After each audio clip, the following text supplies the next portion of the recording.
Ibabahagi ko sa inyo kung paano ko ito niluto ng walang mantika, ngunit malutong. Inaral ko to ng 368 years sa planetang Menik. Iluluto natin to sa microwave for 50 seconds. Tamang-tama lang yung dami nung nilagay ko na yan para doon sa segundo na yun. Let's go! At eto na nga ang napakabisang resulta. Tadan! Napakaangas!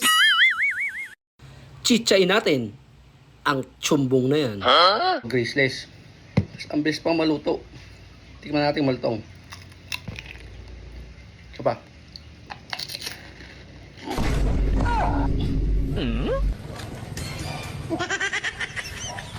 Walang mantika.